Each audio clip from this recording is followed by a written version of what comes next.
Gini, kamu cari videonya ya. Kalau kamu nggak dapat, kamu yang saya tuntut. Itu aja gampang. Kamu menghina saya, memfitnah saya. Karena saya tidak pernah mentafsir apapun, saya hanya membacakan. Bahkan tadi yang kamu kasih ayat 1585 tadi, QS 1585, kamu mentafsir sendiri. Saya kasih tafsir aslinya. Itu yang benar. Kita jangan mentafsir apapun, ya. Kamu tadi mentafsir sendiri QS 15 ayat 85 itu. Saya mentafsirkan Harusnya apa? kamu merujuk kepada tafsir yang sudah ada. Karena Saya kamu bukan ustadz. Iya, Tadi saya kan kamu mentafsirkan mengatakan apa? bahwa ayat itu menyuruh apa namanya? Memaafkan Bersifat umum. Bersifat umum. memaafkan. Enggak, kamu katakan memaafkan semua orang gitu loh. Iya, Padahal bersifat ditafsir umum. enggak, kamu tadi ini bisa diputar ulang. Iya. Tadi kamu bilang itu memaafkan semua orang. Tapi setelah kita baca tafsir dari Kemenak enggak ada tuh. Yang salah siapa, kamu atau Kemenak? Saya bilang itu tafsiran umum. Makanya begini, Ri, ya. Kalau saya kayak ini, coba tampilkan saya punya screen Pak Bombong. Saya hanya membacakan, sesungguhnya kebanyakan siksa kubur adalah karena sebab kencing. Saya menanyakan ini kepada saudara-saudara muslim. Ini maksudnya apa? Ya silahkan kalian yang mentafsir, bukan saya. Kan begitu. Itu yang saya lakukan kok. Nggak pernah saya mentafsir apapun. Nah, coba kamu jelaskan nih. Sesungguhnya kebanyakan siksa kubur adalah karena sebab kencing. Maksudnya gimana? Kita kan mau belajar. Nah, baik. Saya jelaskan. Saya kebetulan juga pernah mempelajari ini. Bahwa ketika seseorang kencing dan tidak cebok, kemudian najisnya itu menciprati mungkin sebagian pakaiannya, kemudian dipakai. Bentar. Ini kencing kita sendiri ya maksudnya ya, kencing manusia. Betul.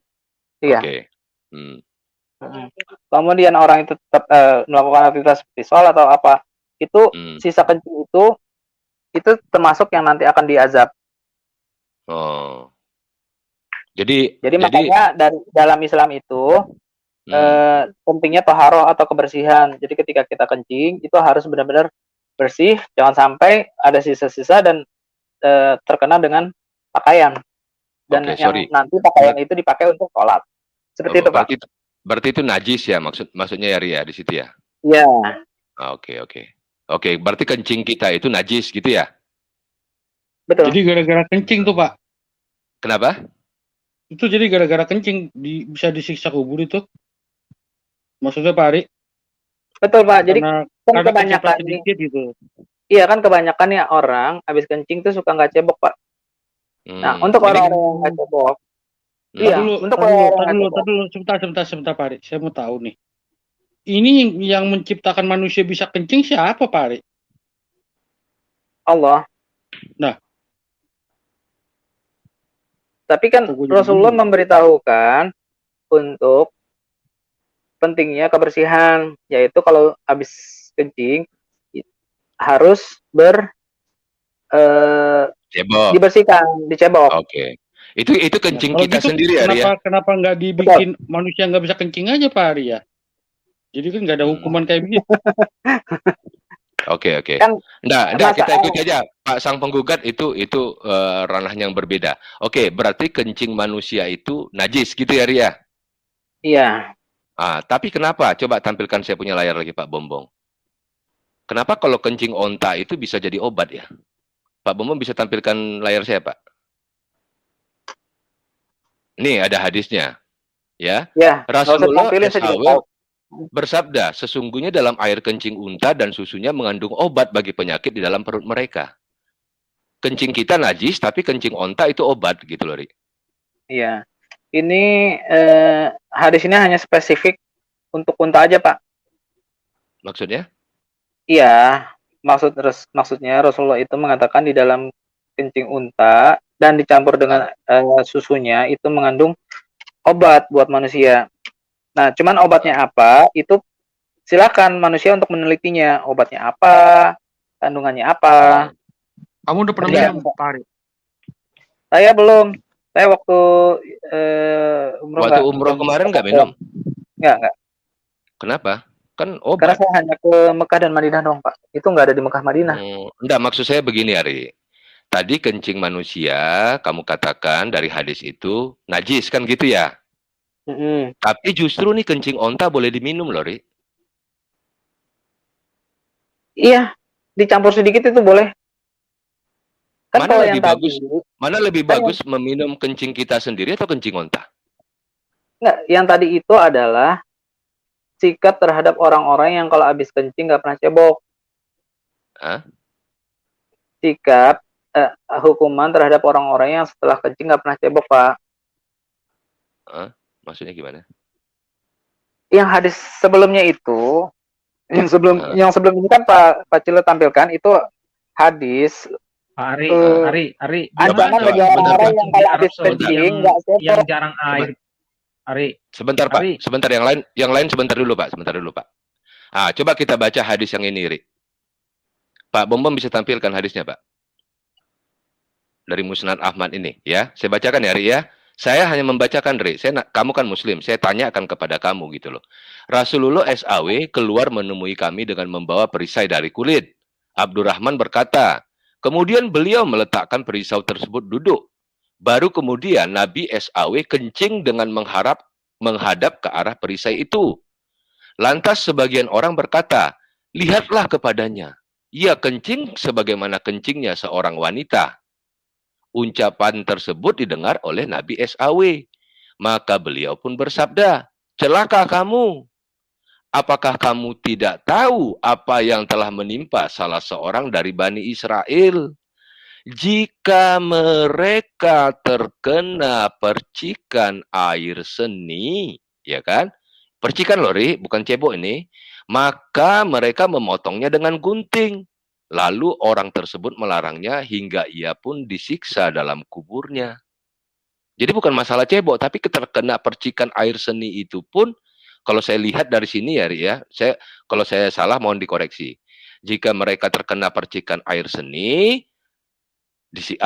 maka mereka memotongnya dengan gunting, lalu orang tersebut melarangnya hingga ia pun disiksa di dalam kuburnya. Jadi kalau kita terkena percikan air kencing kita saja, itu najis, Ri. Tapi kenapa air kencing unta itu bukan terkena, malah kita minum gitu loh, Ri. Iya, mana yang lebih najis, air kencing kita atau air kencing unta? Untuk unta itu, Pak, ada hadis ada kekhususan air seninya itu kalau ketika dicampur dengan susu adalah obat. Itu sudah dibuktikan nggak ya, Ri, bahwa minum air, karena waktu ada videonya itu, ada yang pergi umroh atau haji kalau nggak salah saya itu, dia minum air kencing unta itu sama campur susu, muntah dia, malah muntah itu orang. Ya mungkin saat dia minum dia membayangkan air seninya jadi sehingga muntah, Pak. Bisa jadi, Pak. Oh gitu, jadi harus membayangkan apa, Ri, minum air kencing unta itu? Setiap orang itu kan beda-beda, Pak Ciler. Ada orang yang ketika lagi makan nggak mau disebut-sebut, misalnya ada teh kotok. Karena ketika dia sedang makan langsung teringat di dekat dia ada teh kotok gitu. Jadi dia nggak mau disebut-sebut. Ada juga orang yang kalau misalnya disebut biasa aja karena nggak terbayangkan. Jadi bisa jadi orang yang mabuk itu yang tiba-tiba muntah ketika lagi minum itu dia terngiang-ngiang bahwa yang dia minum adalah susu yang dicampur. Kalau kamu dikasih air kencing unta, mau nggak kamu minum? Tergantung, Pak. Enggak, mau nggak kamu minum kalau dikasih air kencing unta campur susunya? Mungkin saya akan nyoba sedikit. Kenapa sedikit? Kan disuruh minum. Iya, saya minum, tapi mungkin sedikit. Karena kan saya belum pernah nih. Saya belum pernah. Dan saya juga memang penasaran. Oh, kenapa pada saat umroh kamu, itu kan kamu di Jakarta ya, Ri? Iya. Kan dekat itu, saya pernah ke Taman Safari yang di Bogor, ada unta di situ. Minta aja air kencingnya sedikit, campur sama susunya, Ri. Minum aja. Kan nggak mesti ke Madinah atau ke Arab Saudi sana untuk mencari air kencing unta di Taman Safari juga ada. Beda ontanya, Pak. Beda. Kono onta Arab, ini onta lokal.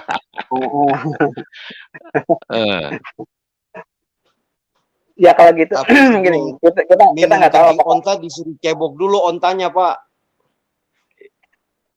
Iya, makanya kan jadi pertanyaan bagi saya nih, Ri, ya kan? Air kencing kita sendiri itu najis gitu kan? Kalau Arik bilang tadi kan, dari hadis yang saya tampilkan tadi.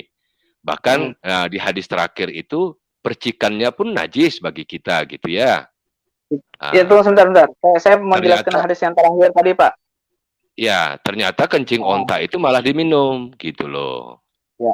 Hadis yang terakhir tadi itu Rasulullah menceritakan dahulu zaman Bani Israel, kalau misalnya ada bagian terkena percikan air seni untuk ke bajunya dipotong, Pak. Oh, bajunya dipotong kalau terkena air seni. Seni, ya. Itu zamannya Bani Israel, tapi zamannya Rasulullah ketika pakaian terkena air seni, itu bukan pakaian yang dipotong, itu cukup dibasuh sampai kita yakin nggak perlu digunting sampai kita yakin bahwa air seninya itu sudah netral dengan air. Jadi misalnya kena percikannya setetes, berarti airnya kira-kira kalau kita yakin nggak ada baunya, nanti tidak akan meninggal baunya, tidak akan meninggal bekasnya begitu, dan dirasa kira-kira udah hilang. Kalau Bani Israel ketika misalnya celana kena percikan air seni, bagian yang terkena itu digunting, itu maksudnya. Oh, bolong-bolong dong itu baju ya Bani Israel punya. Nggak bisa dipakai lagi dong itu baju. Itu yang tertera dalam hadis tersebut. Jadi zaman Bani Israel seperti itu. Oh gitu. Kalau di zamannya Muhammad cukup dibasuh, Pak. Oh, cukup dibasuh. Iya. Tapi jadi siksa kubur loh itu, Ri. Kalau misalnya apa namanya gara-gara air kencing itu katanya ada hadisnya juga itu. Iya, itu bagi orang-orang yang kalau kencing nggak cebok. Bagi orang-orang yang kencing tidak cebok. Onta cebok nggak tuh? Enggak lah, Pak. Ya makanya kita agak heran aja, Ri. Kenapa air kencing kita najis tapi air kencing onta malah diminum gitu loh. Karena gini, Pak, kalau misalnya manusia itu tidak istinja, tidak bersih dalam cebok, itu kan biasanya nanti kalau orang Islam itu dipakai buat sholat, entah buat datang ke masjid, entah buat apa namanya megang Quran dan sebagainya. Itu kan nggak boleh dalam kondisi seperti itu. Harus dalam kondisi bersih gitu ya, nggak boleh ada najis sedikit pun gitu ya. Iya. Jadi harus dalam keadaan. Tetapi kalau minum kencing onta lalu sholat nggak najis ya? Enggak. Kalau unta itu ada khususan. Jadi misalnya kita baru minum kencing onta nih. Kemudian kita sholat. Itu nggak najis? Enggak. Oh, sah itu sholatnya ya? Sah ya. Pak Ari, mau nanya sedikit Pak Ari. Apa, Pak? Iya, ini kan tadi Pak Ari bilang air kencing itu ya bikin najis itu kan menurut hadisnya seperti itu karena nggak dibersihin. Nah, kalau kita berwudu itu kan masuk ke mulut ya Pak ya. Kalau air wudunya itu ada kotoran binatang, bekas haid wanita sama sampah, itu gimana itu Pak? Hadis yang semalam ya. Iya, gini. Itu pembahasannya panjang Pak. Kalau kondisinya kan Rasulullah katakan air itu suci dan mensucikan. Tohurun mutatohirun. Dia suci dan mensucikan. Kalau misalnya itu ada pembahasannya panjang. Kalau misalnya airnya itu dirasa kalau panjang itu yang ini bagian atasnya bersih. Kalau bagian atasnya bersih dan airnya itu banyak, karena kan sumur itu kan nggak cuman 1-2 gayung Pak. Sumur itu enggak satu dua gayung. Enggak. Itu udah luar topik. Masalah kencing aja dulu Nah, kita. itu masalah ya. Wudu, oke. Kalau menurut Ari, air mani kita itu najis juga enggak? Najis. Enggak. Nah, kalau dalam hadis Rasulullah enggak. Tidak, kalau ada ayatnya kemarin tuh air yang hina atau air mani gitu. Nah, maksud dari itu air gimana? mani yang hina itu, air mani itu adalah air yang hina itu adalah kira-kira kalau maaf nih agak vulgar. Air mani itu ada harganya nggak sih, Pak? Air mani ada harganya? Maksudnya dinilai uang gitu? Iya. Kira-kira ada yang mau beli nggak? Kalau sekarang pasti ada, karena kan ada bank sperma itu ya. Kalau misalnya spermanya Michael Jackson, ada yang beli pasti. Kan Michael Jackson sudah meninggal nih. Nah, dia menitipkan spermanya di bank sperma. Kalau orang tahu itu spermanya Michael Jackson dan itu terkonfirmasi, ada yang mau beli, banyak saya rasa. Itu yang diambil satu air atau satu gimana nyebutnya ya? 1/1.000.000. 1/1.000.000 maksudnya? Maksudnya gimana? Kan enggak, maksud saya begini. Maksudnya begini. Itu mengandung 2 juta sperma. Hah? Satu sendok apa satu tetes itu mengandung 2 juta sel sperma. Maksud saya yang dimasukkan itu satu sendok air mani atau satu apa namanya ya? Satu spesies. Pembuahan itu namanya itu. Satu zigot. Pembuahan itu hanya membutuhkan 1 zigot. Ya, walaupun nanti yang terpancar itu banyak, tapi pemenang itulah yang menjadi kita sekarang ini. Kalau misalnya bayi tabung itu, ya nggak pasti sebanyak itu, kan bisa diambil. Bisa diambil kan? Karena ada mikroskop untuk mengambil itu. Kalau kamu bilang sperma itu ada harganya, sekarang pasti ada harganya, terutama dari orang-orang ternama gitu. Dan itu kalau itu terkonfirmasi, pasti ada yang mau beli. Kalau misalnya spermanya siapa namanya Michael Jackson atau sperma orang-orang terkenal. Nah, pertanyaan saya tadi, Ri, kalau misalnya sebentar Pak Bom, saya masih ada pertanyaan lanjutan nih Pak. Misalnya tadi kan kalau kita terkena percikan air kencing itu kan najis itu ya. Iya. Nah kalau terkena percikan sperma bisa nggak sholat? Pakaian kita gitu? Bisa Pak. Hah? Bisa. Bisa. Oh jadi kalau misalnya orang habis berhubungan seks gitu, kemudian pakaiannya terkena sperma, boleh? Boleh. Yang penting syaratnya kering dan sudah dikerik. Loh, kalau kencing itu sudah kering, boleh? Nggak boleh. Kencing nggak boleh, sperma boleh. Iya. Kencing nggak boleh, sperma boleh. Boleh. Kencing tidak boleh, tapi kalau terkena sperma boleh. Boleh. Makanya itu dalam pembahasan fikih panjang sekali itu Pak, bukan bagian saya untuk menjelaskannya. Iya, memang saya ada hadisnya. Pak Bumum bisa tampilkan nggak Pak? Tapi benar nggak? Sebentar, sebelum ditampilkan, menurut Pak Ciler, saya salah apa benar?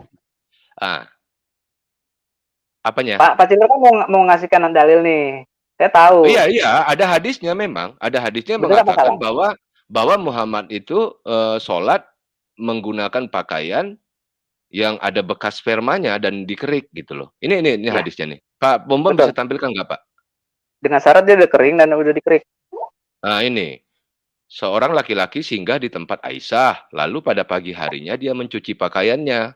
Maka Aisyah berkata, sepatutnya kamu membasuh sebagiannya saja jika kamu melihat kotorannya. Maka basuhlah tempat kotor tersebut. Sebaliknya jika kamu tidak melihatnya, cukuplah kamu memercikkan air di sekitarnya saja. Sesungguhnya aku pernah menggaruh air mani yang terdapat pada pakaian Rasulullah SAW. Lalu beliau menggunakan pakaian tersebut untuk mendirikan sholat. Sahih Muslim 434 ini. Ya, memang betul yang Ari bilang tadi. Terkonfirmasi Betul, dengan Pak. hadis ini gitu loh. Nah, sekarang betul. Itu pembahasan fikihnya panjang, Pak. Oke. Jadi gini, berarti kalau terkena kencing itu tidak sah sholatnya. Ya. Tapi kalau terkena mani sah asal maninya sudah kering dan dikerik, Dan gitu sudah ya? dikerik. Ya. Oke, ya oke. Ya, sip. Benar, Pak. Oke, nggak apa-apa. Itu kan iman kamu. Kita kan nggak ada masalah. Iya, benar. Maksudnya gini. Silakan Pak Bom.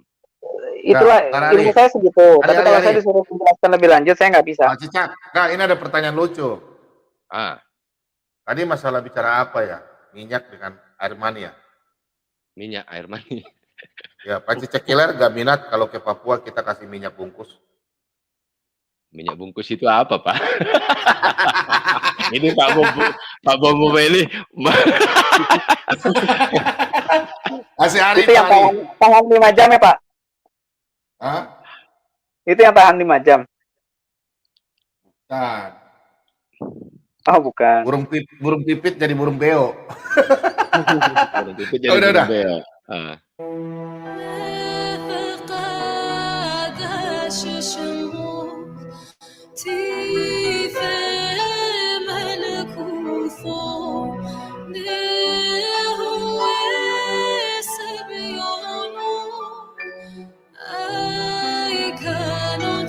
شومتون